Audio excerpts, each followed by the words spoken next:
बिहार की राजनीति में चुनाव से पहले ही बयानबाजी अपने चरम पर है, लेकिन इस बार बहस मुद्दों पर नहीं बल्कि नामों पर हो रही है। कभी कोई मौलाना कह रहा है तो कभी कोई नमाजवादी। सवाल ये है कि आखिर इतनी बौखलाहट क्यों, और क्यों बिहार के पूर्व उप मुख्यमंत्री तेजस्वी यादव ने भारतीय जनता पार्टी को चिरकुट कह दिया। क्या बीजेपी का ध्यान मुद्दों से भटक चुका है? क्या ये जुबानी हमले, बेरोजगारी, गरीबी और पलायन जैसे असली मुद्दों से लोगों का ध्यान हटाने की साजिश है?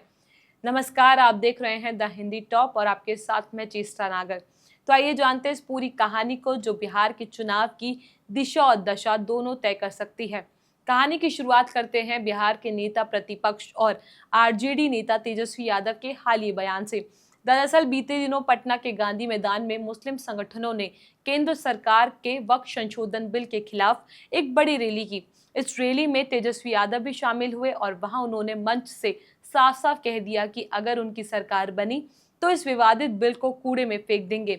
उनका कहना था कि ये बिल संविधान के खिलाफ है और इससे समाज में फूट डालने की साजिश की जा रही है। तेजस्वी के इस बयान के बाद बीजेपी के राष्ट्रीय प्रवक्ता गौरव भाटिया ने उन पर निशाना साधा और उन्हें मौलाना कह दिया। यहीं से विवाद ने तुल पकड़ लिया। बीजेपी का आरोप है कि तेजस्वी यादव तुष्टीकरण की राजनीति कर रहे हैं, लेकिन तेजस्वी ने पलटवार करते हुए कहा कि बीजेपी मुद्दों पर बात करने से बच रही है और लोगों का ध्यान भटकाने के लिए व्यक्तिगत हमलों पर उतर आई है। तेजस्वी यादव ने कहा, जब हम प्रेम, मोहब्बत, भाईचारे और असली मुद्दों की बात करते हैं तो ये सांप्रदायिक ताकतें हम पर हमला करने लगती हैं। कभी कोई नमाजवादी कहता है तो कभी कोई मौलाना कहता है, लेकिन मैं साफ कह देना चाहता हूं कि मौलाना का मतलब विद्वान होता है, और अगर मुद्दों की बात करने वाला मौलाना कहलाना है तो ये मुझे मंजूर है। तेजस्वी यादव ने बीजेपी नेताओं को चिरकुट बताते हुए कहा, गांधी मैदान में जो जुटाना हुआ उसके बाद से दिल्ली से लेकर पटना तक बीजेपी के ये चिरकुट लोग हमें गाली दे रहे हैं। मुद्दों की बात नहीं करेंगे, बेकार की बात करेंगे। बेरोजगारी, गरीबी, महंगाई, पलायन जैसे असली मुद्दों पर बात करने से डरते हैं क्योंकि ये मुद्दे उनके राज की पोल खोलते हैं।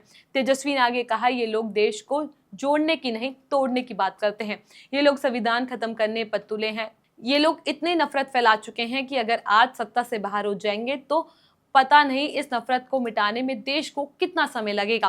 तेजस्वी ने साफ कहा कि उनकी लड़ाई मुद्दों की लड़ाई है और ये बीजेपी को मजबूर करेंगे कि वो बेरोजगारी, गरीबी, शिक्षा और स्वास्थ्य जैसे असली मुद्दों पर बात करें।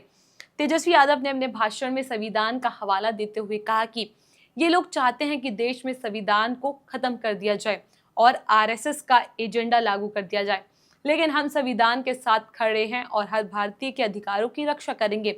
हमारा मकसद साफ है, हर नागरिक को समान अधिकार दिलाना और नफरत फैलाने वालों को बेनकाब करना। वहीं तेजस्वी यादव ने इस दौरान बीजेपी को चुनौती भी दी कि अगर उनमें हिम्मत है तो उनके सवालों का जवाब दे।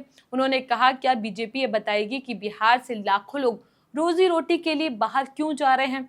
क्या बीजेपी बताएगी कि बिहार की सड़कें, अस्पतालों और स्कूल की हालत क्यों खराब है? क्या बीजेपी बताएगी कि युवाओं को नौकरी क्यों नहीं मिल रही? नहीं बताएगी, क्योंकि इनके पास इन सवालों का कोई जवाब नहीं है। तेजस्वी यादव के इस बयान से साफ हुआ कि उन्हें चुनावी मैदान को मुद्दे पर लाने की पूरी तैयारी कर ली है। उन्होंने साफ कर दिया कि आने वाले चुनाव में उनकी पार्टी रोजगार, शिक्षा, स्वास्थ्य, किसान और गरीबों के मुद्दे पर चुनाव लड़ेगी। उन्होंने कहा, हम हर उस नागरिक की हिफाजत करेंगे जो इस भारत का नागरिक है, चाहे उसका धर्म, जाति या भाषा कुछ भी हो। तो ये थी बिहार के नेता प्रतिपक्ष तेजस्वी यादव और बीजेपी के बीच जुबानी जंग की पूरी कहानी। तेजस्वी यादव ने जिस तरह से बीजेपी को मुद्दे की राजनीति पर घेरा है, उन्हें चिरकुट कहकर चुनौती दी है, उसने बिहार के चुनावी माहौल में गर्मी ला दी है। क्या तेजस्वी यादव की यह रणनीति बिहार की राजनीति की दिशा बदल देगी? क्या जनता मुद्दों की बात सुनेगी या फिर जुबानी जंग ही चुनावी चर्चा का केंद्र रहेगी? आपकी क्या राय है, हमें कमेंट सेक्शन में जरूर बताइएगा। इस खबर में बस इतना ही। ऐसी और वीडियो के लिए आप हमारे चैनल द हिंदी टॉप को सब्सक्राइब कर ले। इसके अलावा आप हमें एक्स, फेसबुक और इंस्टाग्राम पर भी फॉलो कर सकते हैं। नमस्कार।